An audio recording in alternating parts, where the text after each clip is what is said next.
गौतम वाकोड़े जी, हमारे भाई विशाल करोशिया जी, उपस्थित सभी भाइयों और बहनों, आप सबका इंदौर जिले के इस पावन नगरी धारचूला में आयोजित राष्ट्रीय प्रबुद्ध भारत संघ की मीटिंग में स्वागत, वंदन, अभिनंदन। साथियों, मैं अपनी बात की शुरुआत इन पंक्तियों के माध्यम से करूंगा कि संगठन की शक्ति से नूर मिलता है, सबके दिलों को सुरूर मिलता है। संगठन की शक्ति से नूर मिलता है, सबके दिलों को सुरूर मिलता है। जो कोई भी संगठन से जुड़कर जाएगा सत्कर्म के मार्ग पर, तो पूरे देश में उसे सब कुछ जरूर मिलता है। साथियों, संगठन तो देश में बहुत है, पर राष्ट्रीय प्रबुद्ध भारत संघ की आवश्यकता क्यों पड़ी, इस पर हम बात करेंगे कि संगठन चल रहे हैं, अपने अपने हिसाब से चल रहे हैं। कोई किस दिशा में काम कर रहा है, कोई किस दिशा में, कोई किस उद्देश्य को लेकर काम कर रहा है। पर राष्ट्रीय प्रबुद्ध भारत संघ की स्थापना देश और देशवासियों की सभी प्रकार से खुशहाली के लिए की गई है कि इसमें उनका जीवन भी खुशहाल हो और उनकी आर्थिक स्थिति में भी सुधार हो। संगठन बहुत होंगे, पर हर संगठन आपसे दान, डोनेशन की मांग करता है, जनता से सहयोग मांगता है हर संगठन, आपने देखा होगा अधिकतर। पर इस संगठन को इस तरह से हमने इसको प्लान किया है कि ये लोगों को आर्थिक सहयोग दे, आर्थिक रूप से ऊपर उठाए, लोगों की इनकम भी बढ़ाए। संगठन स्वास्थ्य, शिक्षा सहित 20 उद्देश्यों पे काम करता है। मेन फोकस हमारा स्वास्थ्य पे है।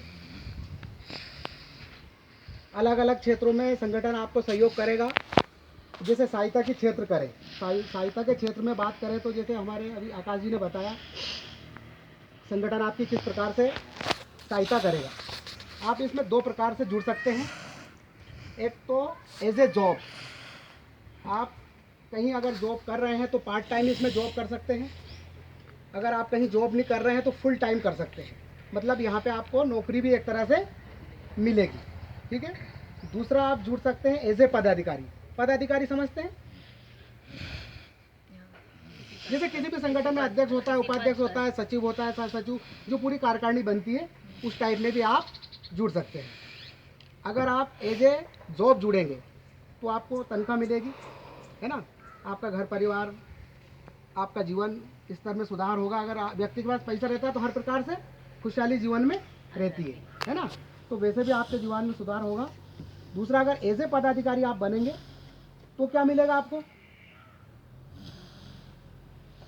एज ए पदाधिकारी हम बढ़ते हैं तो देखो, जो भी आज विधायक, सांसद, नेता, मंत्री, मुख्यमंत्री, प्रधानमंत्री जो भी है, वो ऐसे ही संगठन के जरिए ही जनसेवा करते हुए आगे बढ़े हैं और आज वहाँ तक वो पहुँचे हैं।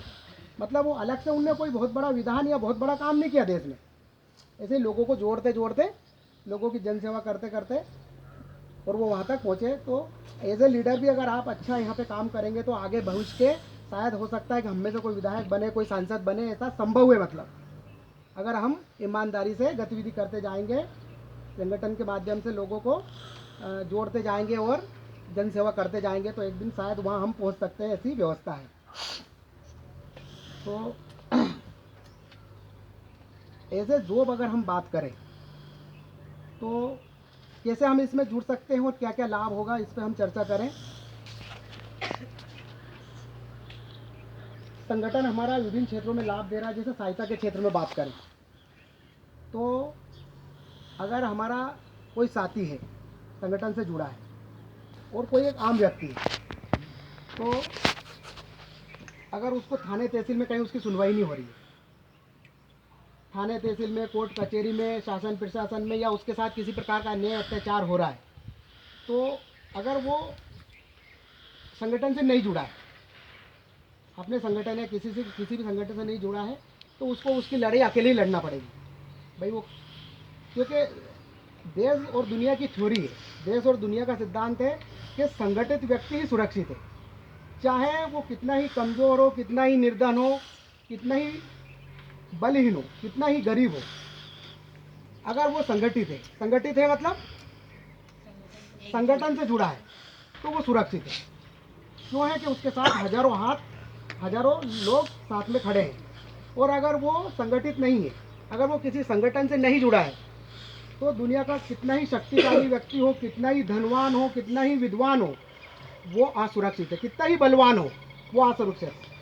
एक व्यक्ति क्या कर सकता है अकेले, भले वो कितना ही ताकतवर है, कितना ही पैसा वाला है, अगर कोई परेशानी विपत्ति आ जाए तो अकेला व्यक्ति बहुत कुछ कर नहीं सकता। पर अगर संगठित है तो उसमें क्या है, हजारों लोग रहते हैं, एक ताकत रहती है, तो उसकी परेशानी में, दुख तकलीफ में उसको मदद मिलती है।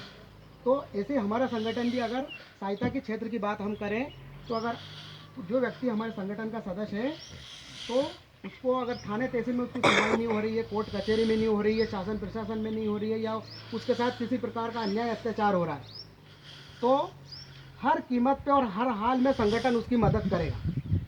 मतलब हर कीमत और हर हाल, मतलब बहुत बड़ी बात होती है अगर समझो इसको। कैसे मदद करेगा कि थाने तहसील कोर्ट कचहरी शासन प्रशासन जहाँ कार्यालय में सुनवाई नहीं हो रही, वहाँ संगठन की टीम जाएगी। पहले तो उसका खुद का आवेदन जाएगा, अगर उसकी सुनवाई हो जाती है तो कोई दिक्कत ही नहीं होती है, तो संगठन की टीम जाएगी वहाँ तक। अगर सुनवाई हो जाती है, पहले लेटर हेड पे लिख के देंगे, फिर टीम जाएगी संगठन की वहाँ तक। अगर फिर भी सुनवाई नहीं होती है तो फिर संगठन तो बहुत कुछ कर सकता है, आवेदन, निवेदन, धरना प्रदर्शन, बहुत कुछ संगठन के पास रहता है नहीं। तो ये होगी। दूसरा, ये तो सहायता के क्षेत्र की मैंने बात करी। दूसरा है स्वास्थ्य के क्षेत्र में हम कैसे काम कर रहे हैं, कैसे लोगों को लाभ पहुंचा रहे हैं। मेडिक्लेम पॉलिसी का नाम किस किस ने सुना, स्वास्थ्य बीमा सुना किस किस ने? जैसे अधिकतर तो अब स्वास्थ्य से जुड़े लोग हैं तो सुना होगा, स्वास्थ्य बीमा सुना। क्या होता है स्वास्थ्य बीमा में?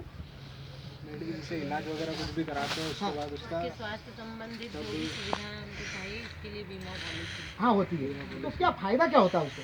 तो ये रहता है, जैसे अपन ने इधर तो अपन ने एक जो उसकी वो रहती है पेमेंट अपन ने जमा कर दी, उसके बाद अपन कभी भी उसको क्लेम, मतलब वो जैसे अपन एडमिट हुए हॉस्पिटल में, बिल वगैरह मतलब अपना पेमेंट नहीं लगता है कई, तो मतलब कुछ ऐसा रहता है। मतलब बीमा पॉलिसी ले लेते हैं पूरा तो जाता फिर पैसा। वो जो हॉस्पिटल में इलाज करवाते हैं तो जो बिल बनता है, हाँ, उसका पैसा उस व्यक्ति को नहीं भरना पड़ता, उसको बीमा कंपनी देती है।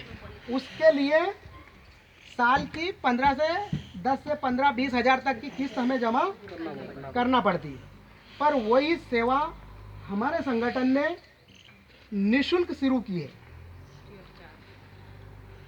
अगर कोई हमारा संगठन का सदस्य है तो पूरा बिल तो नहीं कह सकते हम कि पूरा बिल उसका माफ हो जाएगा, पर उसको काफ़ी हद तक हम कम करवा देंगे या उसमें छूट उसको मिल जाएगी। 20% से लेके 30-40% तक उसको बेनिफिट मिल जाएगा। हमने अलग अलग हॉस्पिटल, अलग अलग पैथोलॉजी पे टाई अप कर रखा है। संगठन ने संगठन के सदस्य को अगर उसकी तबीयत खराब होती है या उसको ऑपरेशन करवाना है हॉस्पिटल में, अगर वो भर्ती हो रहा है, तो सपोज मान लीजिए उसने इलाज करवाया और उसका 20,000 का बिल है, 20,000 का उसका बिल है।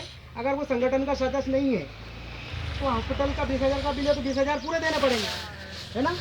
पर अगर संगठन का सदस्य है तो उसको डिस्काउंट मिलेगा। किसी हॉस्पिटल में 10% से लेके 30-40% तक का सुविधा है, अलग अलग हॉस्पिटल में अलग अलग है। सपोज मान लीजिए कुछ सदस्य, हमारा सदस्य का इलाज करवाने गया, 20,000 का बिल है, उसको 30% डिस्काउंट मिल जाता है। 30% डिस्काउंट मिल जाता है तो 20,000 के बिल का 30% कितना होगा? 6,000। 6,000 उसका माफ हो जाएगा, छूट मिल जाएगी, उसको 14,000 ही जमा करना पड़ेगा। इस तरह से एक साल में हम 5-10 हज़ार से लेकर 50,000 लाख रुपए तक का भी बेनिफिट उसको, सदस्य को, हमारे को दिला देंगे। अगर हम इस महंगाई के ज़माने में किसी को आर्थिक लाभ 10-20-50 हज़ार का साल में पहुंचा देते हैं तो क्या अच्छा है कि बुरा है ना।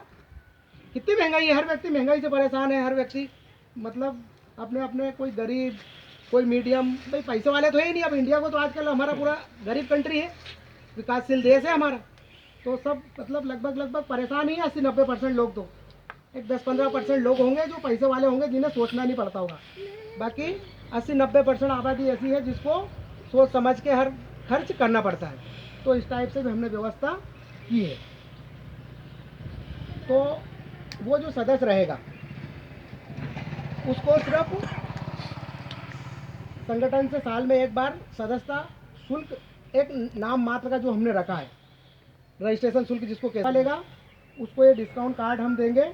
जहाँ जहाँ हॉस्पिटल इंदौर सहित मध्य प्रदेश के जिन जिन हॉस्पिटलों में संगठन का टाई अप है वहाँ जाएगा और उसको डिस्काउंट हो जाएगा, है ना। ये तो सदस्य के लिए है। अगर हम संगठन में जॉब करते हैं तो भी रजिस्ट्रेशन वही सुविधा है सदस्य बनने वाली। 200 रुपया साल में एक बार रजिस्ट्रेशन शुल्क लगेगा आपको। जॉब आप जुड़ जाते हैं एज ए जॉब आप ज्वाइन कर ले तो ये आई कार्ड आपका बन जाएगा, ठीक है। तो फिर आप जॉब शुरू कर देंगे। जॉब करने के लिए क्या काम करना है हमें, संगठन लोगों को क्या क्या सेवाएं दे रहा है उसका प्रचार प्रसार करना है। हमें क्या करना है, फील्ड वर्क रहेगा। एज ए जॉब हम जुड़ते हैं तो क्या काम करना है हमको, प्रचार प्रसार। संगठन लोगों को क्या क्या सेवाएं दे रहा है उसका प्रचार प्रसार करना है। साथ ही इच्छुक लोगों को संगठन से जोड़ना है, इच्छुक लोगों को, ठीक है। हाँ भाई, अगर हम 10, 20, 50 हज़ार का लाभ दे रहे हैं उसको साल में तो वो जुड़ेगा हमसे, पर हम उसको अच्छे से समझाएंगे। तो अब मना कर देगा तो कोई ज़बरदस्ती तो जोड़ने से रहे नहीं, है नहीं। तो इच्छुक लोगों को हमको जोड़ना है। इसमें सर जो आप बता रहे हैं कि जैसे हॉस्पिटलों में सुविधा रहेगी, तो ऑल हॉस्पिटल्स या कुछ जिन हॉस्पिटलों limited का hospitals? संगठन के साथ टाई अप है या संगठन का जिन हॉस्पिटलों के साथ टाई अप है, अधिकतर हॉस्पिटलों का है ना। और जहाँ और भी कोशिशें जारी है कि सभी हॉस्पिटल जुड़े, है ना। तो अगर हम एज ए जॉब इसको ज्वाइन कर लेते हैं और हमारा काम रहेगा, ऑफिस में बैठने का काम नहीं है हमारा, फील्ड वर्क रहेगा ये, है ना। संगठन लोगों को क्या क्या सेवाएं सुविधाएं दे रहा है उसका प्रचार प्रसार करना और इच्छुक लोगों को संगठन से जोड़ना। तो इसमें 8वीं 10वीं 12वीं पढ़ा लिखा जो व्यक्ति है उसको 10,000 सैलरी रखी गई है। कितनी रखी है, 10,000। और कोई ग्रेजुएट पोस्ट ग्रेजुएट है उसको 18,000 सैलरी है, ठीक है। अच्छा काम अगर करेगा तो वो जो 12वीं तक पढ़ा है वो भी 18,000 सैलरी पा सकता है, ऐसी सुविधा है अच्छा काम करने वाले के लिए। तो हमें अगर हम जॉब एज ए जॉब इसको ज्वाइन कर लेते हैं, काम शुरू कर देते हैं, तो हमें एक दिन में 2 सदस्यों को जोड़ना है। कितना जोड़ना है, 2 सदस्यों को। एक दिन में 2 सदस्यों को जोड़ना है तो एक महीने में कितने दिन होते हैं, 30 दिन। 30 दिन में हमको 60 सदस्यों को जोड़ना है। कितनों को जोड़ना है, जोड़ सकते हैं अगर हम काम करें तो। कोई कठिन काम है लोगों का मतलब 60 लोगों का रजिस्ट्रेशन करवाना है, संगठन में करवाना है। कठिन काम है, करवा सकते हैं, ये कठिन है, चाहे तो कर सकते हैं, कठिन नहीं है। 60 सदस्य जोड़ना है एक दिन में, एक महीने में 60 जोड़ना है, एक दिन में 2 लोगों को जोड़ना है, जोड़ सकते हैं। तो ये फिक्स है क्या सर कि 60 होना ही कंपलसरी कि 60 लोग को नहीं कर पाओगे तो कोई दबाव या बाउंडेशन नहीं है, पर उसकी भी कंडीशन आपको बताएंगे।